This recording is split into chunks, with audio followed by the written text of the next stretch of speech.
Yeah, sometimes if I have a bad day, I'm like, I just want to go home and be with my cats and sit on the couch. My preconception of cats being a pet owner is that I didn't know that they needed their teeth cleaned. The vet says they have to go every 2 years, kind of, maybe once a year. I get a little nervous that there's things that they need like that.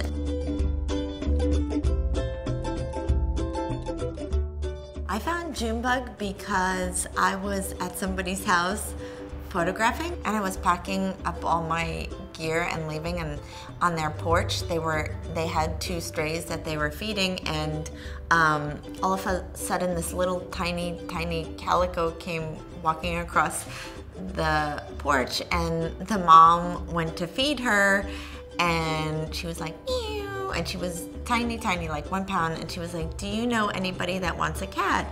And then the next day I texted her, emailed her, and I was like, I think we're gonna take your cat. We thought she needed a companion, so we went to the Rescue Humane Society, and this little black cat came and sat, I think it was my lap, Glenn thinks it was his lap, and he went and just sat on my lap and was purring and purring and purring, and we were like, so we picked Pablo because he was so cute and friendly to be Junebug's brother. And then now Pablo and Junebug are brother and sister. And that's how we got them both. I think they're happy together. In my mind, they're happy together. In my mind, it helps my guilt that she has a companion.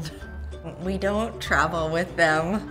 I did Skype with Glenn and he held the cats up when I was away on work, and sometimes when we have friends feed them, they send us photos of them, especially when Junebug was a kitten. And then we joke around and we say, what do you think Junebug and Pablo are doing right now? So, and then sometimes we joke around that they're writing their memoirs and working on their dissertation. My dad was allergic to all animals of every kind, so we didn't have any pets ever. And then one time there was a stray cat that was hiding out in our garage, also a calico. When my dad came home from work, we were like, can we keep them? And we were like, you know, 8 or 9 or something, and then my dad was like, so then she was like an outdoor cat, and she would come and go, and then she would like stay in the kitchen, and she wasn't really a cat, like a house cat. Junebug's name is after June Carter Cash. So that's how she has Junebug.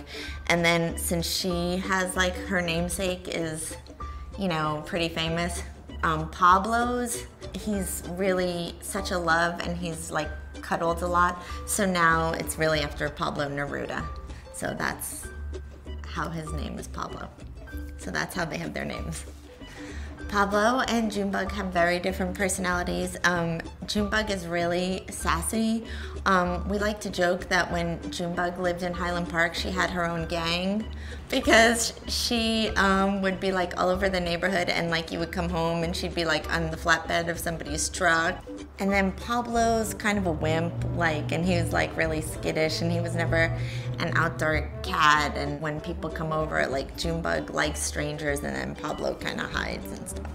So, but then Pablo is a cuddler, and Junebug kind of likes to look at you from afar. So, what Junebug does unique without fail every evening when we lie down to go to sleep, she starts meowing at the top of her lungs. Like, I don't know what it is. If she has like an extreme anxiety attack, she just meows. Like, I don't know if she thinks she has to guard us or she's just like, where is everyone? Glenn took a picture and he calls it Junebug enjoying the shakedown, and it was like somebody getting arrested outside the window. Or Glenn calls it a walkabout with Junebug, and he holds her and he walks her about and looks out the windows.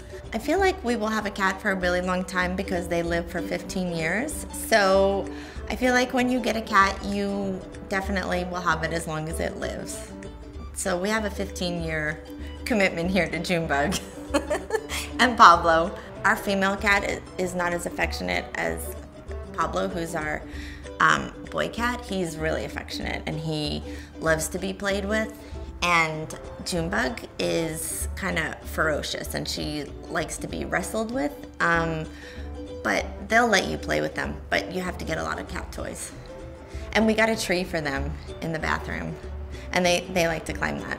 That's also when we were having a lot of guilt that they were getting fat. Well, mostly Junebug. A friend of mine says like she's a dog person, so she says, you know, dogs, it's all about the present. They have no past, they have no future. They're just living in the present. They're living in the now. So I think that's how Junebug and Pablo are. They're just living in the now. But I've heard people say that, you know, dogs love you unconditionally. So I think cats are kind of like that. Like, or how people say, like, I want to be the person my dog thinks I am. I think it's the same kind of thing with cats. Like, they don't know if you're a jerk or if you know, flip someone off in traffic. Like, they just think you're awesome, and they know that you feed them and you pet them and you brush them. Cats are really independent. You have to let them come to you, and they're definitely not like dogs. And we dog sit a lot, and dogs like are such a different experience, and it is really fun being with dogs. Like when you take a dog for a walk, like you meet the whole neighborhood. It's like being the mayor, and cats are so not like that. It's definitely a different experience. It's a quieter experience. It's definitely low maintenance. Like you could leave them for a week and have somebody feed them. So it's kind of good if you go out of town a lot. I don't know, they're not as needy, and that's kind of nice. If you don't want a cat, you suck. I'm just kidding.